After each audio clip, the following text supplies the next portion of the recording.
In 1840, one man transformed travel in Britain.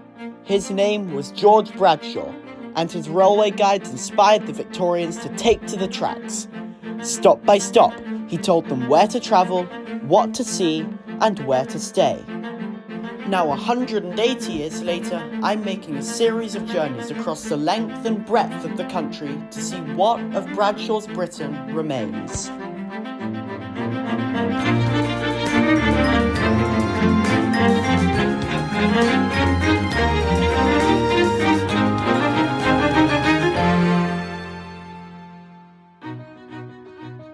Hello and welcome to a busy as usual St Helens Bridge. Stratford Station. Today you will be joining me on a completely pointless journey through the southeast portion of England. Our journey starts here, where we'll take the Crossrail down the East Anglian main line to Shenfield. Then from Shenfield we continue our journey east as we take the train to the bustling seaside town of Southend-on-Sea and visit a very unique antique railway. We then switch to the C2C from Southend Central Station down the beautiful London to Tilbury and Southend Railway to Tilbury Town. From Tilbury Town we make our way to Ebbsfleet International Station to catch the high-speed 1 service to Dover. After a quick stop at this historical port town, we take the high-speed 1 to our final stop of the journey of Stratford International, a mere 10-minute walk or 3 minutes on the DLR away from our starting position. So, let's get going!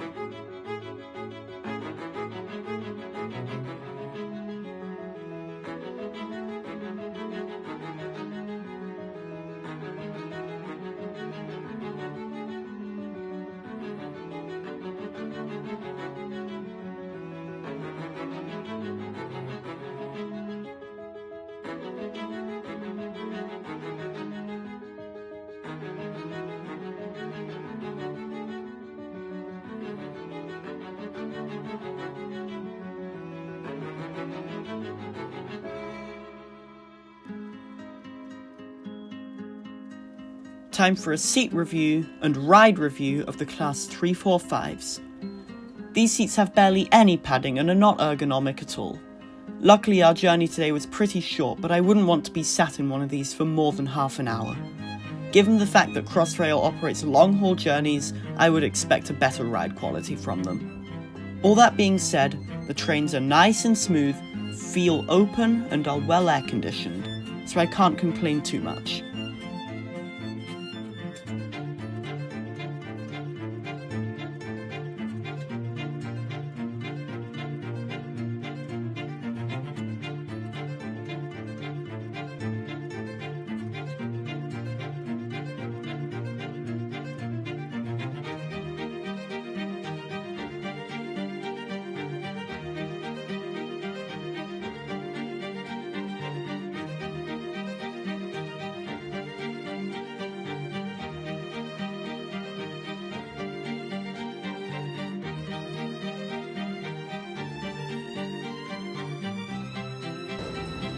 Right, we're at Shenfield now.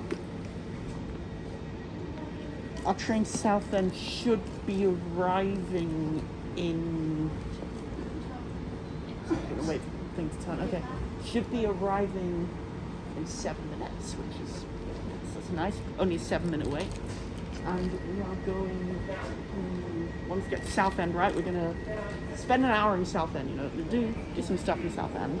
And we'll see you in Southend Central, where we'll be picking up the C2C in a Class 357. Yes. And we're going to go to Tilbury Town, because funny.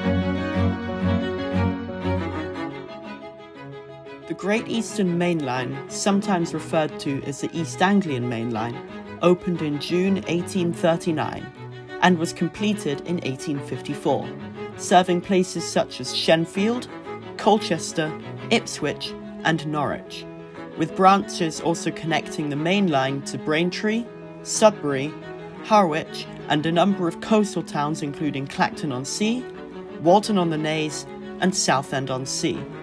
It is on one of those branches that we are travelling on today. As we make our way east, edging closer to Southend, take a minute to take in the scenery of the east coast of England.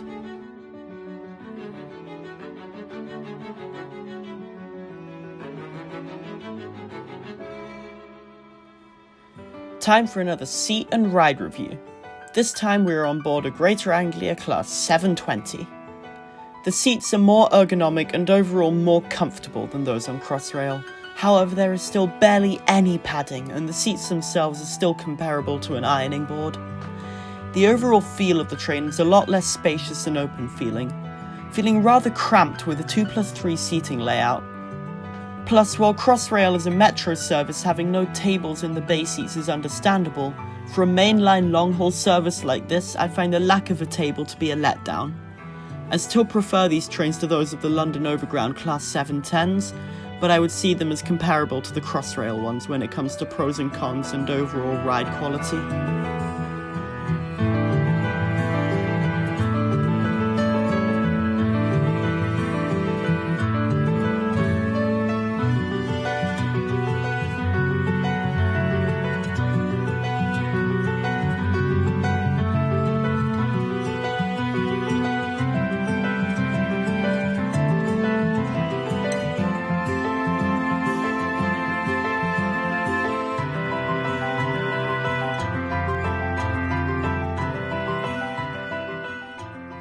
We arrive into Southend, Victoria on time at 12:54.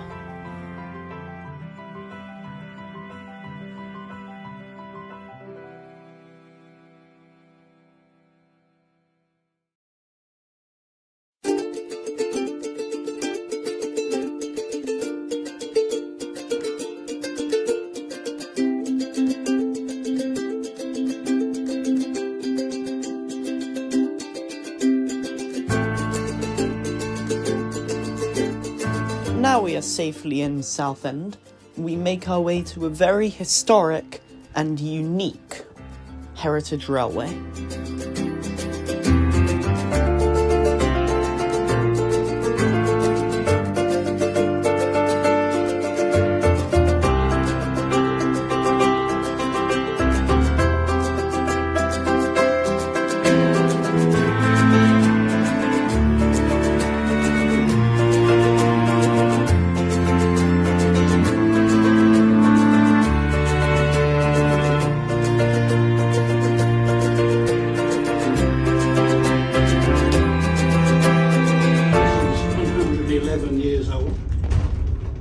Paid for by the people who used to live in the houses along the top here, because they were too grand in their Edwardian long skirts to go down the slope. So they paid initially for an escalator here, like just the same as you'd see in an airport, but it kept breaking down, made a lot of noise, so they then changed it for this funicular railway. But we are the only funicular railway in this country with only one car, and we run with a counterweight underneath our track. There are two tracks, one above the other, and the yellow slab counterweight will run up, there it goes, as we go down. But because they don't, doesn't make enough money to pay for an employee, it's run by volunteers. So every weekend we try to be open, but midweek it's touch and go as to whether we've got enough. Volunteers.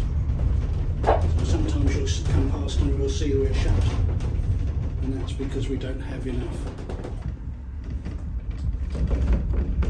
The ladder is a new addition for health and safety reasons, because when the lift is serviced, the engineers used to have to walk down from sleeper to sleeper, and they considered that to be dangerous, so they put in a ladder so they can walk down the ladder instead.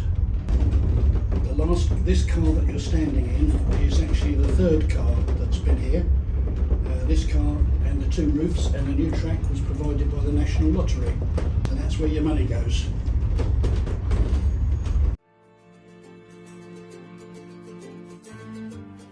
After that informative visit to the Southend Funicular Railway, we make our way to Southend Central Station to switch our places to C2C to catch a Class 357 to Tilbury Town.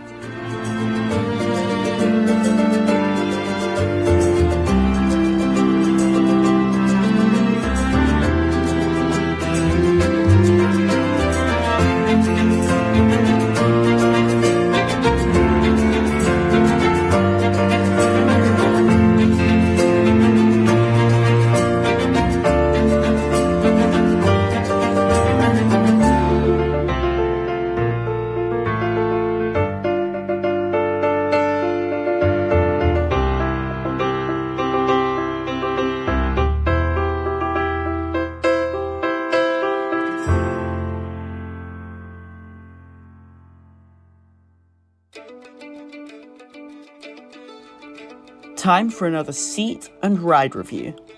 Now we're on board a C2C Class 357.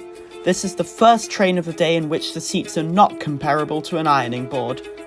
The seats are rather plush and well padded and make for a comfortable experience.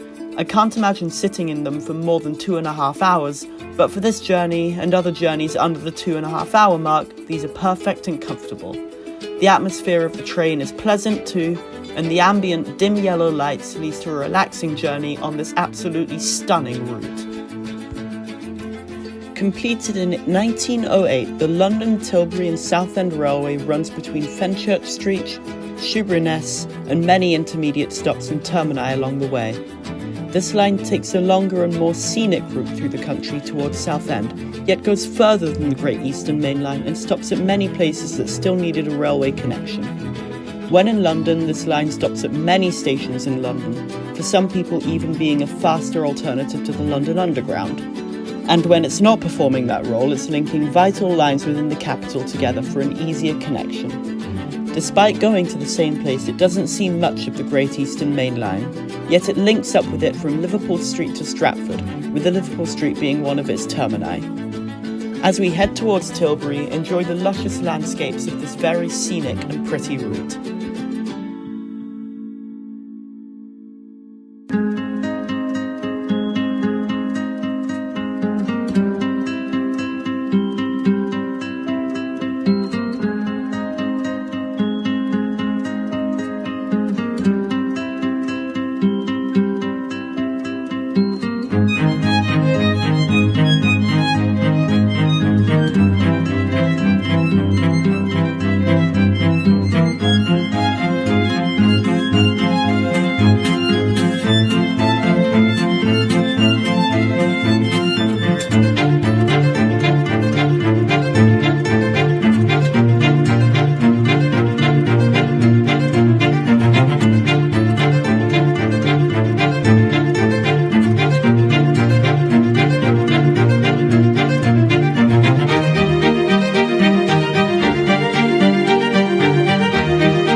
Upon our arrival to Tilbury Town, we order an Uber to Ebbsfleet International Station, going over the historic and magnificent Dartford Crossing.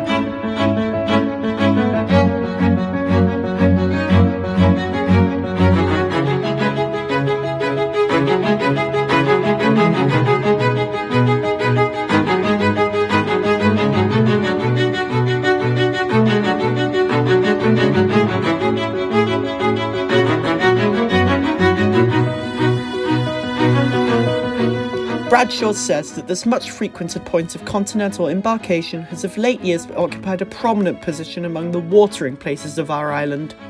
The line of continuous terraces of noble-looking mansions spreading along the margins of the coast, the The pureness of the atmosphere, the bold and rocky headlands that distinguish its marine scenery, all contribute to an important position among the recently created destinations of our sea-loving citizens. If not for the most elegant thoroughfare in Dover, Snargate Street is decidedly the most picturesque, with the towering white cliffs on one side and a row of excellent shops on the other. It presents a contrast that seems to link agreeably the permanent majesty of the past with the fleeting characteristics of the present.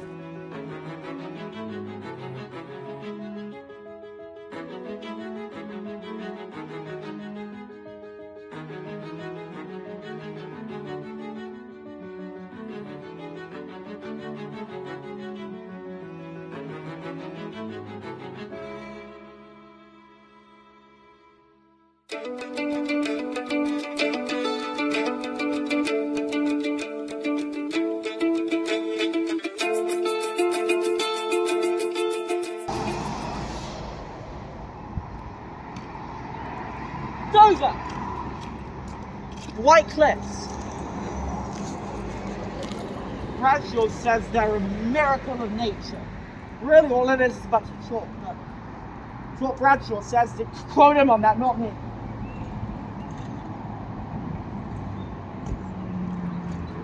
I can't see shit. Yes, it's we're definitely over 30 seconds into the video. I can say as many fucking swear words as I want.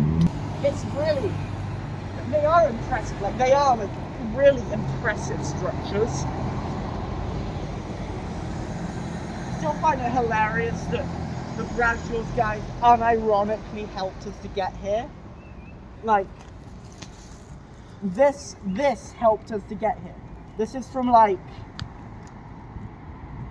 I don't know, 1840 or something. I don't know. I will check that. Wait, hang on. In 18, yeah, it is. Okay. I am smart. Dover! We're halfway through the journey. Now, we're going to take one train back to our final destination of Stratford International.